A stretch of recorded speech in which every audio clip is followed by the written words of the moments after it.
ಮಾಡಲಾಗುವುದು ಎಂದು ರಾಜ್ಯ ಸರ್ಕಾರ ಹೇಳಿತ್ತು. ಆ ಮಾತಿನಂತೆ ರಾಯಚೂರು ಜಿಲ್ಲೆಯಲ್ಲಿ ಪ್ರತ್ಯೇಕ 2 ಗ್ಯಾಂಗ್ ಆಗಿವೆ. ಸರ್ಕಾರ ಹೇಳಿದಂತೆ ದಿಟ್ಟ ನಿರ್ಧಾರ ತೆಗೆದುಕೊಳ್ಳಬೇಕು ಎಂದು ಕರ್ನಾಟಕ ದಲಿತ ವಿಮೋಚನಾ ಸಮಿತಿ ಶಿಗ್ಗಾಂವ್ ತಾಲೂಕು ಸಮಿತಿ ಆಗ್ರಹಿಸುತ್ತದೆ. ರಾಜ್ಯದಲ್ಲಿ ಪರಿಶಿಷ್ಟ ಜಾತಿ ಪರಿಶಿಷ್ಟ ಪಂಗಡಗಳ ಆಯೋಗ, ಪರಿಶಿಷ್ಟ ಜಾತಿ ಪರಿಶಿಷ್ಟ ಪಂಗಡಗಳ ಕಲ್ಯಾಣ ಸಮಿತಿಯು ದಲಿತರ ರಕ್ಷಣೆಗಾಗಿ ಇರುತ್ತದೆ. ಇವು ಪ್ರಬಲವಾಗಿ ಕಾರ್ಯನಿರ್ವಹಿಸಬೇಕು. ರಾಜ್ಯದಲ್ಲಿ ಯಾವುದೇ ಜಿಲ್ಲೆಯಲ್ಲಿ ದಲಿತರ ಮೇಲೆ ದೌರ್ಜನ್ಯ ನಡೆದರೆ ಅದನ್ನು ಅತ್ಯಂತ ಗಂಭೀರವಾಗಿ ಪರಿಗಣಿಸಬೇಕು. ಮಾನ್ಯ ಜಿಲ್ಲಾಧಿಕಾರಿಗಳು, ಜಿಲ್ಲಾ ಪೊಲೀಸ್ ವರಿಷ್ಠಾಧಿಕಾರಿಗಳು, ಜಿಲ್ಲಾ ಸಮಾಜ ಕಲ್ಯಾಣ ಇಲಾಖೆ ಅಧಿಕಾರಿಗಳು ಜಿಲ್ಲಾ ಕಾರ್ಯಾಲಯದಲ್ಲಿ ಪರಿಶಿಷ್ಟ ಜಾತಿ ಪರಿಶಿಷ್ಟ ಪಂಗಡಗಳ ಕುಂದುಕೊರತೆ ಸಭೆ ನಡೆಸುವ ಬದಲು ಆಯಾ ತಾಲೂಕು ಮಟ್ಟದಲ್ಲಿ ಜಿಲ್ಲಾಡಳಿತದೊಂದಿಗೆ ಸಭೆ ನಡೆಸಬೇಕು. ದಲಿತರ ಮೇಲೆ ಅಸ್ಪೃಶ್ಯತೆ, ಅಸಮಾನತೆ, ದೌರ್ಜನ್ಯ, ಅಧಿಕಾರಿಗಳ ನಿರ್ಲಕ್ಷ್ಯತನದಿಂದ ಕಾಯ್ದೆ ನಿಯಮ ಕರ್ತವ್ಯ ಲೋಪವು ಕಾರಣವಾಗಿದೆ. ಅಶ್ವಿನಿ ತಿಮ್ಮಾರೆಡ್ಡಿ ಚಲವಾದಿ ಸಾವಿಗೆ ನ್ಯಾಯ ಸಿಗಲಿ. ಆರೋಪಿತರನ್ನು ಕೂಡಲೇ ಬಂಧಿಸಬೇಕು. ಒಕ್ರಾಣಿ ಗ್ರಾಮದ ಎಲ್ಲಾ ದಲಿತ ಕುಟುಂಬಗಳಿಗೆ ಸೂಕ್ತ ಕಾನೂನು ರಕ್ಷಣೆ ನೀಡಬೇಕೆಂದು ವಿನಂತಿಸಿಕೊಳ್ಳುತ್ತೇವೆ. ಹಕ್ಕೊತ್ತಾಯಗಳು. ರಾಯಚೂರು ಜಿಲ್ಲೆಯಲ್ಲಿ 1/1/2026ರಿಂದ ಅಶ್ವಿನಿ ಕೊಲೆ ಪ್ರಕರಣದವರೆಗೂ ದಲಿತರ ಮೇಲಿನ ದೌರ್ಜನ್ಯ ಪ್ರಕರಣಗಳು ದಾಖಲಾದ ಸದ್ಯದ ಸ್ಥಿತಿಗತಿ ಬಗ್ಗೆ ಪರಿಶೀಲನೆ ಮಾಡಬೇಕು. ಯಾವ ಗ್ರಾಮದಲ್ಲಿ ಅಸ್ಪೃಶ್ಯತೆ ದೌರ್ಜನ್ಯ ಪ್ರಕರಣ ದಾಖಲಾಗಿದ್ದ ಸವರ್ಣೀಯರ ಭಯದ ವಾತಾವರಣದಲ್ಲಿ ಇದ್ದಾರೆ ಇಲ್ಲವೆಂಬುದನ್ನು ಭಯಮುಕ್ತವಾಗಿದ್ದಾರೆ ಎಂದು ಮಾಹಿತಿ ಪಡೆಯಬೇಕು. ಅಸ್ಪೃಶ್ಯತೆ ದೌರ್ಜನ್ಯ ನಡೆದ ಗ್ರಾಮದಲ್ಲಿ ಕಾನೂನು ಅರಿವು ಮತ್ತು ಅಸ್ಪೃಶ್ಯತೆ ನಿರ್ಮೂಲನೆ ಬಗ್ಗೆ ಒಂದೇ ಸಭೆ ನಡೆಸಿ ಕಾಟಾಚಾರಕ್ಕೆ ಕೈ ತೊಳೆದುಕೊಳ್ಳಬಾರದು. ಪ್ರತಿ ತಿಂಗಳು ಆ ಗ್ರಾಮದಲ್ಲಿ ಪದೇ ಪದೇ ಸಭೆ ನಡೆಸಿ ಕಾನೂನು ಅರಿವು ಜಾಗೃತಿ ಮೂಡಿಸಬೇಕು. ನಂದ ಅಶ್ವಿನಿ ತಿಮ್ಮಾರೆಡ್ಡಿ ಚಲವಾದಿ ಇವರ ಕುಟುಂಬಕ್ಕೆ 50 ಲಕ್ಷ ಪರಿಹಾರ ನೀಡಬೇಕು. ಸಮಾಜ ಕಲ್ಯಾಣ ಇಲಾಖೆಯಿಂದ ಕಾನೂನುಬದ್ಧ ಪರಿಹಾರ ಹೊರತುಪಡಿಸಿ ಸರ್ಕಾರ ನೇರದ ಹೊಣೆಗಾರಿಕೆ ಹೊತ್ತು ಪರಿಹಾರ ಘೋಷಿಸಬೇಕು. ನಂದ ಅಶ್ವಿನಿ ಕುಟುಂಬಕ್ಕೆ ಸರ್ಕಾರದಿಂದ ಸರ್ಕಾರಿ ನೌಕರಿ ಒದಗಿಸಬೇಕು. ರಾಯಚೂರು ಜಿಲ್ಲೆ ಅಸ್ಪೃಶ್ಯತೆ, ಅತ್ಯಾಚಾರ, ಕೊಲೆ, ದೌರ್ಜನ್ಯದ ಜಿಲ್ಲೆಯಾಗಿದೆ. ಪೊಲೀಸ್ ಇಲಾಖೆ ತೀವ್ರವಾಗಿ ನಿಗಾ ವಹಿಸಬೇಕು. ಪ್ರತಿದಿನ ಪ್ರತಿ ಗ್ರಾಮದ ಬೀಟ್ ಪೊಲೀಸರಿಂದ ಮಾಹಿತಿಯನ್ನು ಪಡೆಯಬೇಕು. ತೆಗೆದುಕೊಂಡ ಕ್ರಮಕ್ಕೆ ಹಿಂಬರಹದ ನೀಡಲು ವಿನಂತಿ ಇರುತ್ತದೆ. ಜೈ ಭೀಮ್. ವಂದನೆಗಳೊಂದಿಗೆ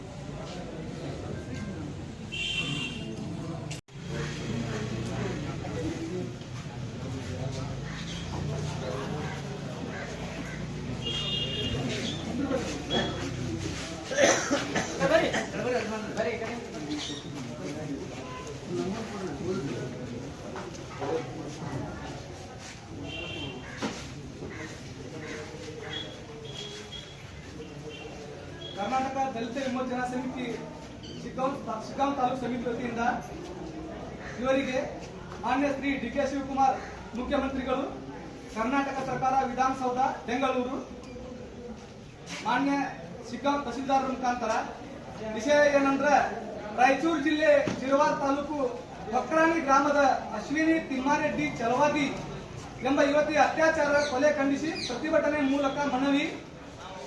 ಮಾನ್ಯರೇ, ನಾವು ಕರ್ನಾಟಕ ದಲಿತ ವಿಮೋಚನಾ ಸಮಿತಿ ಶಿಗ್ಗಾಂವ್ ತಾಲೂಕು ಸಮಿತಿ ತಮ್ಮಲ್ಲಿ ಅತ್ಯಂತ ದುಃಖದಿಂದ ವಿನಂತಿಸಿಕೊಳ್ಳುವುದೇನೆಂದರೆ, ಕರ್ನಾಟಕ ರಾಜ್ಯದಲ್ಲಿ ದಲಿತ ಪರವಾದ ಸರ್ಕಾರ, ದಲಿತರ ಹಿತ ಕಾಯುವ ಸರ್ಕಾರ, ದಲಿತರ ರಕ್ಷಣೆ ಸರ್ಕಾರವೆಂದು ಹೇಳಿಕೊಳ್ಳುವ ರಾಜ್ಯದಲ್ಲಿ ಸರಣೀಯವಾಗಿ ನಿರಂತರ ದೌರ್ಜನ್ಯ ನಡೆಯುತ್ತಿದ್ದಾವೆ.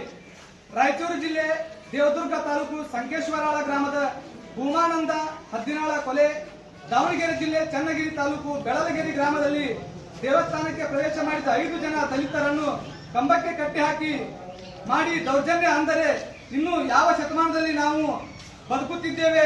ಬ್ರಿಟಿಷರ ಕಾಲದ ಗುಲಾಮರು, ಮೌಢ್ಯ ಅಂಧಕಾರರು, ಮನುವಾದ ಮನುಸ್ಮೃತಿಯ ವರ್ಣ ವ್ಯವಸ್ಥೆ, ಅಸ್ಪೃಶ್ಯತೆ, ಮೇಲು ಕೀಳು ಎನ್ನುವ ಹೀನ ಮನಸ್ಥಿತಿಯಲ್ಲಿ ಬದುಕುತ್ತಿದ್ದೇವೆ ಎನ್ನುವುದು ತಿಳಿಯುವಂತಾಗಿದೆ. ಹಾಗಾದರೆ 1947ರ ಭಾರತಕ್ಕೆ ಸ್ವಾತಂತ್ರ್ಯ ಸಿಕ್ಕಿದೆಯಾ? ಯಾರಿಗೆ ಸಿಕ್ಕಿತ್ತು? ಯಾವಾಗ ಸಿಕ್ಕಿತೋ ಆ ಸ್ವತಂತ್ರತೆಯಲ್ಲಿ ದಲಿತರು, ಸಾಮಾಜಿಕ ನ್ಯಾಯ, ಬುದ್ಧ, ಬಸವ, ಅಂಬೇಡ್ಕರ್, ಭಗತ್ ಸಿಂಗ್ ಬಯಸಿದ ಸ್ವಾತಂತ್ರ್ಯ ಸಿಕ್ಕಿದೆಯಾ?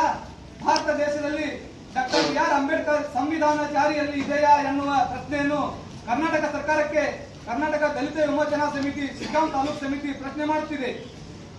ರಾಯಚೂರು ಜಿಲ್ಲೆ ಶಿರವಾರ ತಾಲೂಕ ಒಕ್ರಾಣಿ ಗ್ರಾಮದ ಅಶ್ವಿನಿ ತಿಮ್ಮಾರೆಡ್ಡಿ ಚಲವಾದಿ 22 ವರ್ಷದ ದಲಿತ ವಿದ್ಯಾರ್ಥಿನಿಯನ್ನು ಬಹಿರ್ದೆಸೆಗೆ ಹೋದ ಸಂದರ್ಭ ಅವಳನ್ನು ಅತ್ಯಂತ ಕ್ರೂರವಾಗಿ ಕಾಮಾಂಧರು ಅತ್ಯಾಚಾರ ಮಾಡಿ ಕೊಲೆ ಮಾಡಿ ಬಾವಿಯಲ್ಲಿ ಶವವನ್ನು ಎಸೆದು ಹೋಗಿದ್ದಾರೆ. ನಾಗರಿಕ ಸಮಾಜದಲ್ಲಿ ಸ್ವತಂತ್ರ ಭಾರತದಲ್ಲಿ ಆಳುವ ಸರ್ಕಾರ ಮಹಿಳೆಯರಿಗೆ ಮಾನ ಪ್ರಾಣಕ್ಕೆ ರಕ್ಷಣೆ ನೀಡುವಲ್ಲಿ ವಿಫಲವಾಯಿತಾ? ಸರ್ಕಾರಕ್ಕೆ ದಲಿತರಿಗೆ ರಕ್ಷಣೆ ನೀಡುತ್ತಿದ್ದೇವೆ ಎನ್ನುವ ಘೋಷಣೆಯಲ್ಲಿ ದಲಿತರ ಮೇಲಿನ ಕೊಲೆ, ದೌರ್ಜನ್ಯ, ಅತ್ಯಾಚಾರ ಕಾಣುತ್ತಿವೆ. ಅಶ್ವಿನಿ ತಿಮ್ಮಾರೆಡ್ಡಿ ಛಲವಾದಿ ದಲಿತ ವಿದ್ಯಾರ್ಥಿನಿ ಕೊಲೆ ಬಗ್ಗೆ ತಕ್ಷಣ ಚುರುಕುಗೊಳಿಸಿ ಆರೋಪಿತರನ್ನು ಬಂಧಿಸಬೇಕು. ಅಶ್ವಿನಿ ಸಾವಿಗೆ ನ್ಯಾಯ ಸಿಗಲೇಬೇಕು.